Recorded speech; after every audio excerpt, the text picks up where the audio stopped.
I guess that's how we're opening the stream. What is up?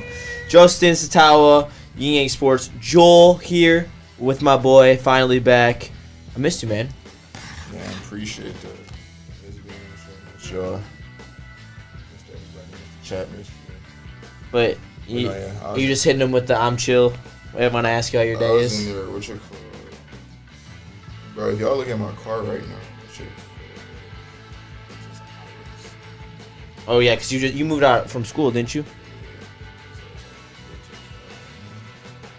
I was thinking about going home and unpacking, but the time that I would have started, I honestly wouldn't. Nah, that's fair. The type of person I am, I would have been like in the middle of unpacking, and then when I had to come here, and that's ass in my opinion. So I would have do it all at once. That's fair. What up, though, Lord and Reed? How we doing? Mike Reed, how we doing today? But lots of stuff has happened since you've been out in terms of sports news. So to start, Taylor Decker extension. Do you have any thoughts on that? Not really. I'm not too polarized on that. That's something. Taylor Decker is more so like one of those players that has been here for a while. It wouldn't have really made no sense for him to, or for us to let him just walk and leave. Those are like those type of players that you gotta like keep.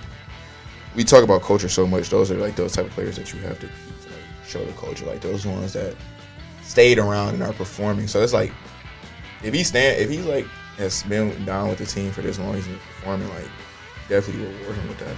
Before that. Yeah, I agree with you. I mean, sorry.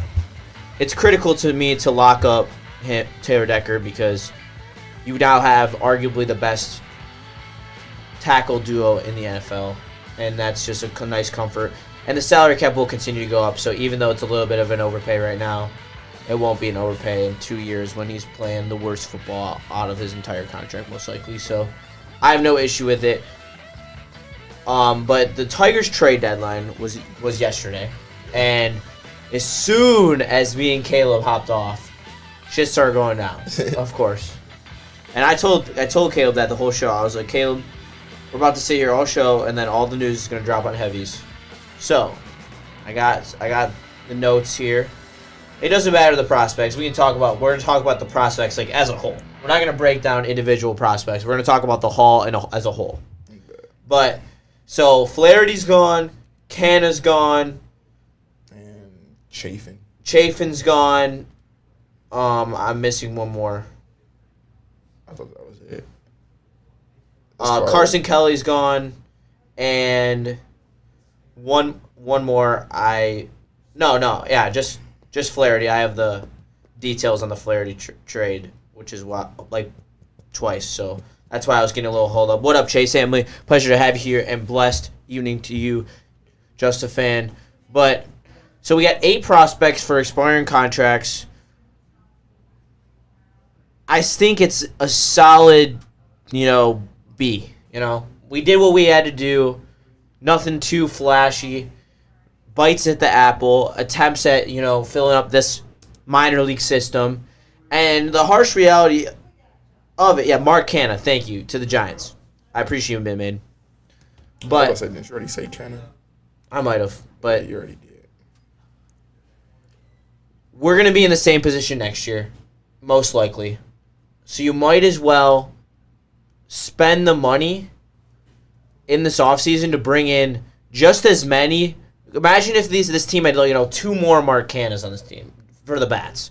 Like this team would be pushing for the playoffs, and then you can make that decision truly if you're going to contend next year. Because the clock's now ticking. With you not trading Skubal, he's not as valuable to any team because he's not going to be pitching for any team this playoff. And if you got someone like Jackson Holliday or you got even Colby Mayo, you would be fully committing to the rebuild like all these prospects are. All these prospects are years away. They're all on the Clark and McGonigal wave of prospects that are going to be coming in. So, Joel, what are your thoughts on the trade? I know I just threw a bunch of shit at you. I would say I really don't know any of these people that came back, so I really don't even know what the fuck to grade the trade as. with the grade the trade deadline as, I would say it got very close to doing what I said the Tigers absolutely couldn't do though, which was not do nothing at all. I thought it was looking like for a second that they wasn't about to do nothing at all, and I was just like, wow, like that would have been the worst thing. Yeah, I was like, wow. But what you call it? Yeah, I really. Chase or Jonathan Lord says, "What's your opinion on Maz giving an F to the trades?" I think Maz was just more so caught up in wanting Jackson Holiday and all the other prospects from the Orioles. He was Orioles or bust. I described that as Oriole prospect fatigue. You were told, you were only talked about in depth the Skubal trade. Yeah, so like motherfuckers thought. I think that's what a lot of people got caught up in, thinking that it was destined to be a trade with the Orioles. Like, it makes sense for both teams. It's gonna happen. It's gonna happen. It's gonna happen. And that's where when I practiced my stoicism, started practicing my stoicism years ago. It's one of the first things you learn. Never give yourself expectations. Not give yourself expectations, but don't give something you can't control expectations. You can only set yourself up for disappointment. So the Tigers fans are putting themselves at, are we going to trade Terry Skubal? We're going to keep Jack Flaherty and sign him, and we're going to get Jackson Holiday, Mayo, and whatever the fuck they let do, Basalo. And then they're like, are we going to get all them? And then we're going to have a team for the future. That was their expectation. So now the second you don't get exactly to that point or exceed that expectation, any sliver of it below is going to feel like a complete failure. So I think that's why you're seeing a lot of Tigers fans say, like, oh, this is just the worst shit ever. This was the worst possible outcome. This trade deadline sucks. Looking at the moves, I saw we got a couple pitchers back.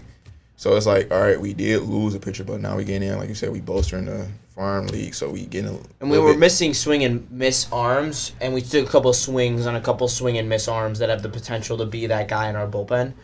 I just think that in terms of the Flaherty trade, and I kind of, as I've dived more into it since the morning, because, yesterday was tough. I had some stuff going on with my family, so I wasn't able to dive in all night as I kind of wanted to on these prospects.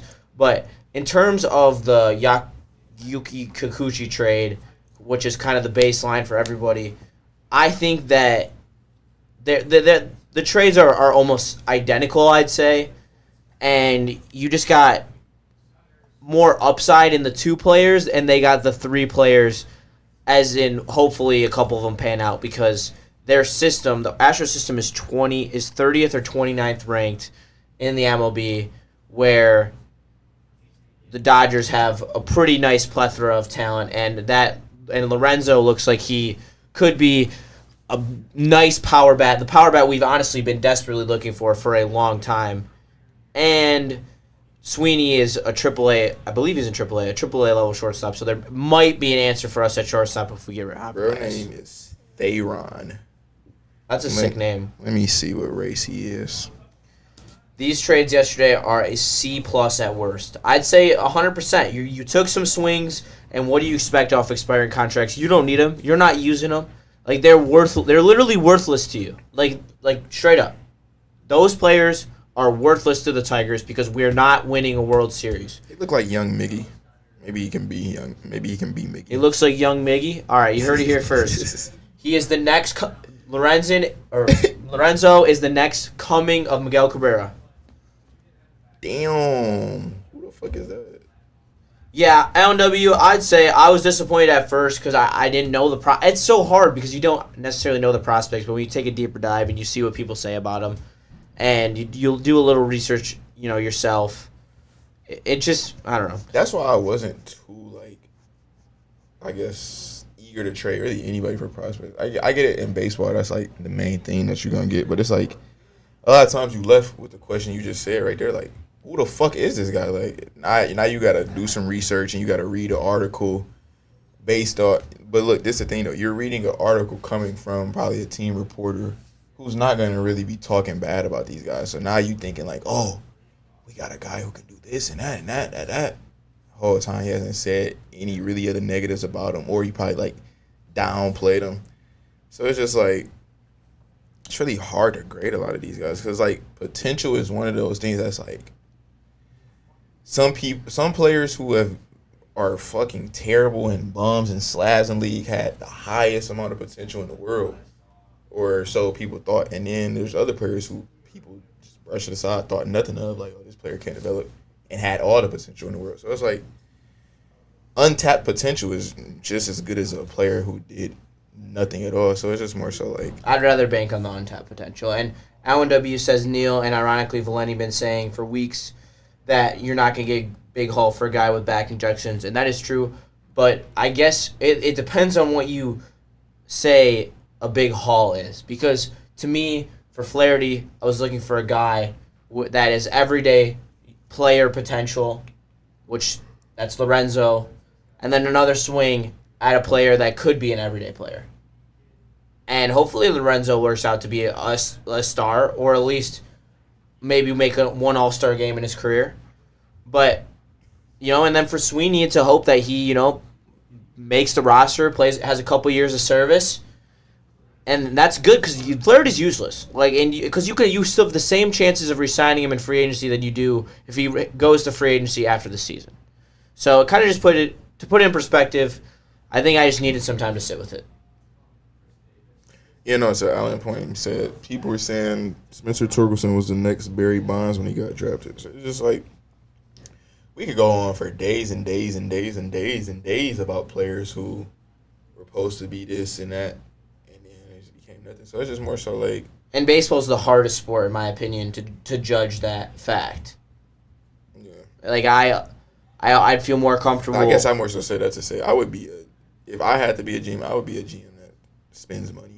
I ain't about to. Oh, 100%. I'm not about to be sitting here babysitting, trying to be like, basically fucking gardening down there, like nurturing plants. Just like, all right, we didn't build them up from single A. All right, now he's out. His roots have outgrown this pot. Let's put him in double A, and just keep doing that. Like, I would rather just be like, all right, we didn't build up a dude to triple A talent. He good. All right, let's ship him out of here. Let's bring in how people wanted the Tigers to do, how people wanted the Tigers to ship out Flaherty. I would have probably been the one like sending hauls like that to get players like Flaherty. Yeah. No, and that's what you do when you're ready to win, 100%. And I do expect Sweeney to have some time in the MLB. If not this year, then early next year, 100%. But let me ask you, Joel, how interested are you in the second half of this Tiger season? Bro, they ain't got 5 games. They got 5 games below 500 now. Then I did the math on for them to get to the wild card, and they're plus 900. I was just in the back telling them, I'm like, bro, I just remembered when I started watching back baseball. I remembered something that made me stop. They play the same fucking teams way too much. Oh yeah, down the stretch they'll play. Bro, oh my God. I'm like, bro, I just watched them play the fucking Guardians. And now they're about to get ready to play another series against the Guardians. Then I'm like, then they're going to get ready to play another series against the fucking Twins. It's like. Yeah, they play their divisional opponents just ridiculous amounts. Bro, down the that's stretch. why I'm like, bro, that shit is. No, I ain't going to lie. I'm checking out. Yeah, no. At least at a 3 out of 10 because, I'll watch if it's on. But I'm shifting my focus. We got college football in 24 days. I got to lock in on that. I love college football. I love knowing all the players. I love reading the Lindy Sports Guide for college football. NFL preseason starts tomorrow. Mondo was getting worked in college football yesterday. Mondo for sure. Probably not even watching, but I damn near clipped it just to send it to him and tell him Mondo was getting worked yesterday. He did beat me the last game. When I win, I win. I don't just most times some games I eke out a win, but if I win, that bitch by 20 plus or 17 plus. But yeah, you saying college football just made me think of that. Yeah, no, are you excited for are you a week 0 excited type of guy? No, I think we talked about that. I don't be giving a fuck that early. Like week 1 and shit, hell yeah, but week 0 we're it's teams like who the fuck played in the week 0 game? Georgia Tech versus Florida State's this year. Last year it was Notre Dame versus somebody. I can't remember. like games like that, I'm gonna be blunt. Oh, Notre Dame, Northwestern, I think. Yeah, I think Like that was it. I'm gonna be blunt. I don't give one fuck about a game like that. Like, But then the year before it was Nebraska and Northwestern. still don't give a fuck. Georgia Tech, Florida State doesn't pique your interest a little bit? No. Because I mean, Georgia Tech got some solid transfers. Shout out my dynasty rebuild. But I would say, I'm gonna look at the college football schedule and tell you LNW, the first game I'll get excited for. I like that. LNW said the Caleb Williams hate watch begins tomorrow. But yeah, he is not playing. I honestly tomorrow. don't even hate Caleb Williams. I just more so don't think he's gonna be good. Like, That's valid. I think he's not gonna be good this year, but I want to watch him play some NFL snaps before I declare him a bust or not. Like I feel like the USC snaps were just so weird because he didn't have an offensive line, and he was kind of trying to do too much. So I kind of want to see what he looks like in an NFL offense. all right, so the first game, there's no way. Yeah, this is a shit week 0 schedule. So yeah, I won't be tuning into Week 1 is good though. There's good games in I week was 1. gonna say I won't be tuning into anything. I think Georgia plays Clemson week 1. That's crazy. I was about to say this is probably the first game that I probably would turn on. With Georgia Clemson. Yeah, that would probably be the one I Trevor turn on. Etienne, new running back for Georgia. Also, they're winning the Natty. Don't get it twisted. Don't think it's Ohio State. Trust. Don't think it's Ohio State. It's Georgia. Then who else? Then yeah, for this week, that's like Also, believe the Oregon hype. that's not like the only game that I probably would care for. Oh, and then this Florida and Miami game. There's also Texas A&M plays Notre Dame on Monday or something like that. There's a game on Monday that's really good. There's good games on week 1. Texas A&M and Notre Dame. That sounds nasty as hell. The Bears said no starters will play tomorrow. I don't hate him as a person, but he's the Bears QB that everyone is saying is the next Mahomes. So there'll be hate. Oh, USC versus LSU. That'll be a good one. No, I really don't know. Boston College versus Florida State, though. That should be a good game. Is it at Boston College? It's at Florida State. Yeah, no, it's going to be a blowout. It's night, though. I do love BC's quarterback. BC's quarterback's a dog. It's night and Monday. Teams. No, Sunday. Whatever day the second The only is. strategy you need to know in the first 3 to 4 weeks of college football is bet wacky teams that have weird spreads at home against road favorites. Road favorites kill you in the first 4 weeks. Yeah, Monday. One of my biggest wins 2 years ago was Utah traveling to unranked Florida, number 10 Utah. Florida absolutely, I mean, they didn't whop them, but, I mean, they beat them. Fuck, this microphone is just terrible today. Oh, my fucking God. Sorry. BCAN is nice. I think he was saying QB or something. I don't think AN is what he was trying to say there. But, so you're not... He meant PVC's QB. Is nice. Mid-May, get your head out of the gutter. All right, anyway. They got Michigan playing Texas at noon, bro. Yeah, it's a noon game. Is that kind of brutal? Oh, yeah, they was talking about that. They do. It's because they wanted to have big noon kickoff. I was about to say, I forgot who was in favor here of it being at noon, but now that I'm really thinking about that, because, like, sometimes they be having conversations and legit, I just not even be paying attention. But, bro, noon is not a fucking time to have a game that you saying is going to be a big game. They're probably 100%. Looking at it, the biggest game of the week. Why the fuck would you sandwich that at noon? Like, literally, I'm so glad I don't have hockey, and I might be going to that game. That's what I'm saying. Like, noon is a time, especially on a Saturday. Motherfuckers probably waking up to run errands, do shit like. It's ridiculous. That's why the big noon shit pisses me off. It would have made way more sense to even do it at 3:30. Yeah. It would have made a. That's what I was about to say. 3:30, because also you have to think of Texas. Texas is 2 time zones behind us. They are. I thought Texas was just. It might be just one. I was about to say I didn't even think they really were in a different time. No, they're in a different time zone. They're either in Mountain Time or they're in the time of Chicago, but they're at least an hour or 2 back. So it doesn't necessarily make any sense. But let's keep on the football. I have 3 things actually to talk to you about. One is Hendon Hooker, one is Ennis Rakestraw, and then the others are I have like expectations that these teams have going into this year, and I want you to tell me if this is a realistic expectation for them or if it's off base. Wait, I didn't. I was reading these comments. My bad. what you call it, Texas A&M or Texas versus Alabama played at noon, and that was ass because I missed the game because I had to go to work. Like that's what I'm saying. Like, No, yeah, that should be a 7 o'clock game. yeah, 100%. but what were you saying? It should be a night game. So let's start with this. I have a list of teams and what exceeding their expectation for this year versus what they did last year. And I want you to tell me if it's off base or if you think that it's. This isn't my prediction. This is just like No, I get what you're trying to say. All right, word. So, who surpasses their season from last year? The Ravens, the Texans, and the Packers. Which one of them wins multiple playoff games? Ravens, Texans, Packers, probably Ravens. So are you saying a wild card and a divisional win or a divisional? Like, are you saying they're going to go to the Super Bowl? Because that's what 2 wins with multiple wins would be. They really the only team out of those 2 teams that I would be confident now to say like, yeah, they have the tools in place to win multiple playoff games. Like Jordan Love, yes, he did. He really probably should have won 2 playoff games already with the Packers. So they probably would have been mine. I'm not in on the Texans yet. Like Texans really, I think more so. I say this about a lot of teams.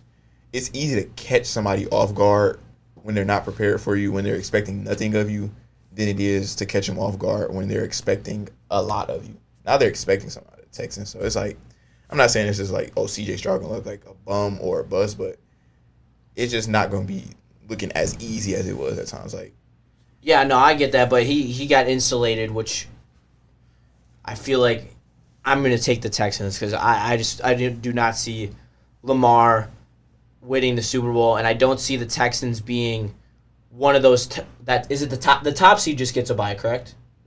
Yeah, I don't see the Texans being the top seed. I could see the Ravens being the top seed though. So I think it would be the Texans to win 2 games, and they'll win a wild card game and a divisional game, and then see the Texans schedule. I mean, you're about to say that you don't even think they're about to make the playoffs? I was gonna see. Let's see. I'm saying like, we slaying them to make the playoffs. Like, damn, like we don't even know their schedule looking like. I think that's another thing that a lot of fans like get so caught up in. Like, all right, these teams was here last year. All right, so fuck it, they're gonna be there next year. It ain't just right in like that. Like, oh no, I mean, no, I agree with you, but the AFC South can be tough. It's gonna be better than it was last year. I'm not gonna lie. Off week 1, you'll know all your answers. I won't say it like that, but you'll know. You'll know. Who they got week 1? Yeah, Colts. At Colts. Yeah. Yeah. Yeah. You'll learn a nice bit about the team week 1. I agree. Then they next. Yeah, no. See, like, this probably be another one of them years, like, where the first couple weeks the Texans look damn near unbeatable because they got Colts, Bears, Vikings, Jaguars, Bills, Patriots. Then they first tough game. I really consider the Colts a tough game probably. But then they first tough game to probably the national media will probably be, depending on how the Bills look, I ain't even going to say the Bills, the Packers. And that's like week 1, 2, 3, 4, 5, 6, 7. So they first test won't really be till like week 7 for real, for real. I mean, away at Colts first game of the season is pretty brutal. No, I say it besides that. Oh, okay, yeah. You know, then what you call it. Then the Jets. But it sets it up for them. It props them up. Like, I mean. No, I was saying, I basically was saying based off what the national media would recognize as like I don't really think the national media week 1 is going to recognize the Colts as a big game. Like, they'll probably look back at that game like, oh, it was a big game. The Colts get national respect every year. I don't even see motherfuckers talk about the Colts in a good or bad way, to be honest. But yeah, I don't even see the Alan W. said, if you got Texans in the AFC Championship game, who are they playing once they get there, Justin? So I'll give you all my championship games, and this is as of right now. It's subject to change. 100%. I'm gonna hope that I'm right, but I'm not gonna fully lock in right now. But Chiefs and Texans in the AFC title game. Lions.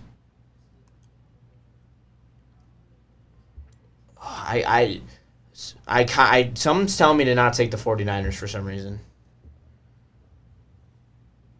No, I'm gonna go. That's so chalk though. I can't handle that. Honestly, I'm gonna go Lions Packers. Lions Packers. They could have beat San Fran last year. They could have. They were close. I honestly could have. We were close. Yeah, that's if we're fifth, we'd all be drunk. What'd you say? I'm saying if we're fifth, we'd all be drunk. Basically, like coulda, shoulda, woulda. No, 100%. But what you call it, Chase? We don't live in La La Land. You don't win Super Bowls in week 1. We'll get to know more about these teams. I mean, but you knew the Lions were for real when they walked into Kansas City. I was just about to say that, like, literally, we got a showing of that last year. Like, I literally, bro, we're not saying that it's going to tell you all the answers about the Texans week 1. It's more so, like, how we was just saying, like, you could tell by how the Lions won that game in Kansas City, like, all right, they're for real. Like, if the Lions would have won it off, like, all fluky-ass plays, like, they probably had a kick return, a punt return, and then a pick six, then probably, like, one offensive drive or one offensive touchdown and won the game, like, 28 to fucking, like, I don't know, fucking 28 to 25, then I would have been like, we got pretty lucky that game. I don't know how to feel. But the fact that we went in there, held our own, faced adversity, was up at times, was down at times, was on both sides of the spectrum, and still came out and won that game, that showed, like, all right, especially against the defending Super Bowl champs at home to open the season, like they're being paraded around. That's one of those instances where you could like you're not gonna know what teams are Super Bowl teams week 1, but you can also at the same time use your foresight and just be like, okay, this team came into the season prepared. This team didn't come into the season prepared. And it's not very often where you see something. Like, there's going to be, like, if there's a true glaring, because Chase just threw in here, Bears started 2-0 back in 2022, finished 3-14. Wasn't that the first year? I was about to say, Wasn't that the first year of Justin Fields? Yeah, I was about to say, at this, I could just see Chase just won't get it, the point that we trying to make. That first game was puddling rain at home. Like, that Fluke-ass game. Fluke-ass game, 100%. The only time where it was that Justin Fields' running ability was the best thing on the field that day. The best thing on the field that day. There's nothing else that came close because he didn't have to make a throw. The other team couldn't throw because there was so much rain. So, Chase, I respect the analogy, but at the same, I can't get with it. Like, I think that you can tell a lot about week 1, and I mean, you could tell that was the Jimmy G-led 49ers, right? Yep. You could tell that they had weaknesses and they proved their weaknesses. No. That was Trey Lance. That was Trey Lance. Well, you know what you could tell about the 49ers from that game is that they were not as stable as you thought. Yeah, that was Trey Lance. I think that was Jimmy G first year with the Raiders. Yeah. Word. Well, that was nice. Why does everyone say we got a first place schedule when our whole division plays the same teams besides the Bucks? No, you get the same conference schedule. So I don't know what conference we play in this year, but each conference gets put up with another conference each year. So we're not playing the same exact schedule as the Vikings and the Packers and the Bears, but we do have I don't know what conference we paired up with. But last year the conference we got paired up with was the AFC West. So you get what I'm saying? So like we all had to play. The AFC West played every team in the NFC North, and then every team in the NFC North played every team in the AFC West. And it happens like that for each conference if you pay attention to the schedule. Week 1, full of overreactions, that's what Chase says. It is, if you let yourself get caught up in recency bias. No, y'all just say you just gotta sit back, you just gotta stay to the core things that you like already know. So let's say for week 1, for the Rams, okay? We're going to run the ball all over them, 100%. I can guarantee it. You know why? They have an unproven D-line. That is a proven versus an unproven. That's not an overreaction. When you see them run the ball down the Rams' throat, it will show something. But if the D-line doesn't play the best game, the Rams' O-line's pretty good. That would be an overreaction, saying like the D-line signings were not good enough this offseason, for example. Yeah. Like, that's, like, you can take stuff out of week 1. You just got to know what is real and what could be fluky, you know what I'm saying? Like, that Justin Fields game was fluky, was, like, had to be questioned, should be questioned. Because I believe in week 2 they also played a bad opponent. No, they played the Packers week 2. They lost. Then they played a bad opponent the next week, which was So I literally was just fucking looking at it. Oh, the Texans. This is 2023, right? 2021. Oh, Chase was talking about 2023. 2023 they started 2-0? Yeah, so that would have been last year. They started 2-0 last year? I thought that was 2022. I think that was 2022 when they started up 2-0. Oh, boy. Breaking news. What? Jonah Jackson just suffered a bruised scapula. He ain't on the Lions no more. Expected to miss around 6 weeks. So, I mean, hopefully we keep the injury bug away from Detroit. Oh, yes, it was 2020. Bro, my years in the 20s are so muddled together. Like, I honestly have no separation of them. Like, Yeah, it's tough sometimes. yeah, like, I be trying to think, and then I'm like, bro, I can't. All right, so 2023 would have... They didn't start off... 2022. Yeah, that's why I'm like, they didn't start off 2-0 this year. I can't even remember the last time the Bears have started off 2-0. Yeah, but I feel like the Justin Fields game was an overreaction and overhyped game when I feel like people already knew that. I mean, no, they didn't know at that point, but you could see that there was issues. Yeah, no, I know what you call it. And it's also just like, we got just, like you said, though, it's just pay attention to certain things. Our whole division plays the NFC West. Oh, so we Each got other, NFC West. Texans. The only thing I see different is the Bucks, which the Bucks are going to be cake. Can't lie. The Bucks just do not have the infrastructure to play against the Lions. The Lions just, their D-line and their O-line is just going to feast against both of theirs, and it's just going to be, like, they're going to run. Honestly, why the Lions are so good is because they don't at all rely on Jared Goff. Like, most games, they can just run the ball down the other team's throat and just win the game. Is that wrong to say? You said, no. No, not at all. Like, honestly, we could run the ball straight up against probably, like, Michigan style run the ball. Like, that's what I'm talking about. Probably 10 opponents, and we would still win the yards battle, most likely.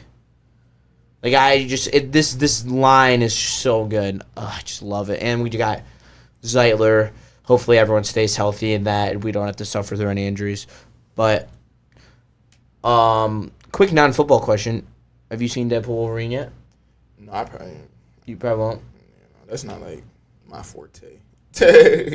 Yeah, we're I really going don't to see it for a second time. I really don't go see movies at all. That's valid, too.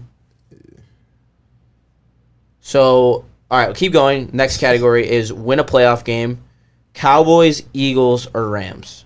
I mean, there's an easy answer I there. would say Eagles. Yeah, the other Eagles two are... probably not even make the playoffs. You think both of them don't make the playoffs? Probably not. Yeah, the more we get closer to the season and the more I dive more into the Rams, the less I like the Rams, I think. It's going to be so hard without Aaron Donald. Like you know what I'm saying? Like, that's just being, like, covered up as nothing. Donald, I'm damn near foreshadowing a no Cooper Kupp at some point. There's going to be no Cooper Kupp for, like... Do you think I shouldn't draft him in fantasy? Because I'm willing. I, like, kind of think I'm willing to get hurt again. Bro, I had him in fantasy this year, and what you call it? I mean, Puka just pisses you off. Like, bro, like last year because he was such a late round draft pick, but this year Puka's going higher than Cooper. No, what pissed me off with Puka Nacua is the fact that the dude in our league who had him picked him up literally because he was about to play me, like, the first week, and they were showing, like, saying all the things about, like, Puka Nacua this, Puka Nacua that, and I damn near was about to just pick him up just to have him on, like, the bench, like, oh, this is my... Like, this is a receiver I got. This is his backup. Like, it's damn near good to have his backup. Bro picked him up. I ain't think nothing of it. I'm like, all right, my other receiver's solid. Puka Nacua was going crazy from fucking day one. Like, Yeah, he was. So did you have Puka or no? No, I didn't get Puka Nacua. You want to actually... I haven't even told nobody in this story, bro. Y'all want to know how I lost... How I didn't win the fantasy championship? Yeah, what's good? L'Jarius Sneed checked Devontae Adams when I needed him to get... I think I only needed Devontae Adams to get 6 to tie, 7 to win. That's all that was needed. 6 yards or 6 points? 6 points. All I needed was 3 catches, 30 yards from Devontae Adams. How much time left? The start of the game. You know what Devontae Adams had? 1 catch, 7 yards. No, oh man, that's Bro. so brutal. I'm literally watching the game, bro, and I literally, bro, this is something I can never forget. Right before the game started, because this is like, I think that game was Christmas Day. So I'm like, fuck, should I play Jacoby Myers? Also, hold on. Fantasy championships being on Christmas Eve or Christmas Day make it so ridiculously hard. And honestly, teams playing. Like, Thanksgiving is one thing. That's a tradition. The fact that I have to have 2 holidays that completely depend on if the Lions win or not kind of is ridiculous. And my girlfriend will be the first one to tell me, Justin, you can't let your team affect your entire move on a holiday. I know, it's not like I want to, but if we lose off some bullshit like we did against Carolina, I'm going to be pissed. No, yeah, what you call that? I lost a parlay. No, I didn't know. That's a whole nother story, but... Bro, I'm thinking before the game. I'm like, let me play Jacoby Myers and stay at low key because like a couple weeks prior, Jerry Sneed had shut down Devontae Adams, and I had just barely won that week. So I'm like, I low key should I low key should play Jacoby Myers because I'm like, he fuck around and get some fluke shit. So I had him in. I'm like, I'm comfortable with it. I had that like for like a while, like for some hours. I'm like, I'm comfortable with this. Game was about to start. I saw Devontae Adams warming up. I'm like, I would feel like a fucking idiot if Devontae Adams just go nuclear this game and Jacoby Myers does nothing. I'm like, let me just ride with who I've been riding with all year. First drive of the It always happens like that. First drive of the game, Jacoby Myers literally gets all the touches to get like 8 points. Like, he finished the game with 8 points and got all his 8 on the first drive. And then because yeah, that's the first game. Like, I think that's like the first game Aiden O'Connell had to play or something like that. No, they won that game, but they didn't complete a pass in like this whole second half. That's crazy. Yeah, it was some nasty shit like that. Yeah, I don't even want to tell you what I'm about to tell you. And I'm glad we're about to end this shit when I tell you this because so that year we lost the Carolina, so it would have been 2 years ago. I was in the fantasy championship and the semifinals, and I had Justin Fields and Joe Burrow, and it was in the middle of his like Linsanity run, Justin Fields, and he had like 25 points plus a game. So I was like, all right, you know what? I'm going to play Justin Fields over Joe Burrow. And Justin Fields had 5 points. Joe Burrow had like 15. Nothing crazy, but I needed like 5 points to win. Yeah, but say you be needing like a little bit. Yep. And so I lost. And the next week, my team like would have destroyed the team in the championship. I was about to say that's how mine was. And then this year, that's happened to me 2 years. This year, I was like, all right, I'm gonna go with the proven commodity. I'm gonna go with Garrett Wilson, and I'm not gonna play. I don't even remember who it was. That's why I was gonna say Garrett Wilson over who. That damn near would have been a little scary for me. No, I didn't like it, but it was brutal out there, and Garrett Wilson was not. Maybe it wasn't Garrett Wilson. I don't remember, but I made the same mistake the opposite way, where I went with the known commodity this time, and the breakout got me. So I'm on a and I would have won that championship too. I am the king of losing in the semifinals when I'd win in the finals. No, that's how I've been like 3 of the years that we did it, and then on Thanksgiving the parlay I had, I will never forget. I'm in the shower like. Cause I listen to like I'm trying to put on a song to listen to in the shower, like get ready to go eat dinner. Alan W is a wild comment. So yeah, I saw that shit. So then I'm like, what you call it? So I'm scrolling. I'm like, oh, let me check my parlay real quick. Mind you, I said I'm in the shower, like slightly leaning out, looking at my phone. Like I'm like, oh shit. One of the games is like going back and forth, and I need like. It's like going back and forth on the spread. Like it's not a close game, but the spread is very close. It's like Kansas versus North Texas. I'll never forget. So what you call it? I'm like fuck, and the spread like 16. So I'm like fuck. I'm like all right. So I'm sitting in the shower just linked out, just looking at my phone, and some water started getting on my phone. So I'm like oh fuck. So I wipe off my phone. Why did it cash out the bet, bro? And the bet hit. So it cashed me out for like $40 and the whole thing hit for like $240. Oh man. I'm like, oh my fucking God. Bro, my whole family just talking to me like, why are you upset about that? And I was just telling them like, bro, stop talking to me. Like, I just be having to tell him that sometimes. Like, please stop talking to me. Like, So, hey, Rando, thank you for pulling through. We appreciate it. But that is going to do it for us today. Yang Sports. I'm Justin. That is Joel. We will catch you tomorrow. You'll be in tomorrow. yeah. We will catch you tomorrow, 4:15, usual time. Drop a like. Tell your friends. Be a friend. We'll catch you in the next one. Peace. Deuces. Oh,